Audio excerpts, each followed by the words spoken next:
John, I'm going to go to you with story number one. It's coming out of CBS News down here in Miami, CBS 4. Headline, Miami condo owners say they're feeling forced out of their homes. First couple graphs, John, and then I'll ask you to comment. First couple graphs. Condo owners at Biscayne 21, which, by the way, is in the Edgewater neighborhood of greater downtown Miami, roughly about 20th or so, 21st or so in Biscayne. So again, condo owners at Biscayne 21 received a notice last Friday that their building services would be discontinued. The development demanded the remaining residents move out by Friday, but they refused to leave without a fight. The high rise was bought by Two Roads Development. The residents filed a lawsuit in mid-May against the company, claiming that the unit owners were manipulated, bullied, deceived, and pressured, and forced them to sell their units to the developer. Residents invited CBS Miami to interview them inside the property, but we were met by police within minutes of our arrival. Lawrence Pecan, the attorney for the property, said he did not want the media inside. Nicholas Bello, a unit owner, was packing his belongings to move Friday. He said he would miss the view of the bay. And here's a quote from Mr. Bello: "I cannot do anything but hurry and save what I can save." John, what do you make of this? This is what's called a termination. Difference between a rental and a condo is simply a legal document that assigns a folio to each particular unit, versus a rental building will there simply be one folio and there's one owner, and basically the landlord can decide what they can do. This is a process an outside group came in. They purchased all the individual units, and now what they're doing is terminating the condo, turning it into a one folio situation. So effectively, these people living in there are tenants of this ownership group that controls the one folio. But is it fair to kick somebody out of their home? Is there anything that these residents can do? What do you make of this, Sean?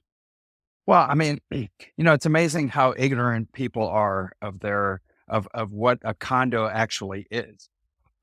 I mean, if you wanted your own home, you buy a single family home.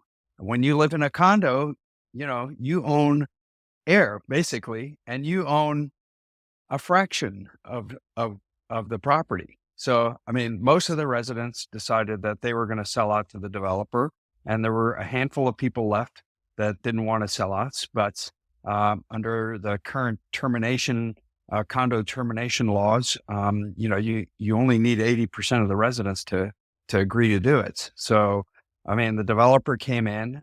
Presumably, most of the owners felt it was a fair offer. It's probably a crumbling building, right? Yes, very old building. Yeah, Yep. yeah. These old buildings that people have failed to maintain, and they're facing either like outrageous assessments or a developer that comes in with a wad of cash. I mean, which one would you take? I mean, I know which one I would take. So, and then some people complain they're being kicked out. Well, that's just a basic, misunderstanding of what a condo really is. So, I mean, I think we're going to see a lot more of those things, but unfortunately it's kind of sad, but it's just the reality of it. Now, John, let me just ask you a follow-up question. Anybody who spends any time in Miami is very cognizant and aware of a phrase called the Miami hustle. Back in the day during the Great Recessions, I knew some people who used to run a Miami hustle. It was called a cash for keys play.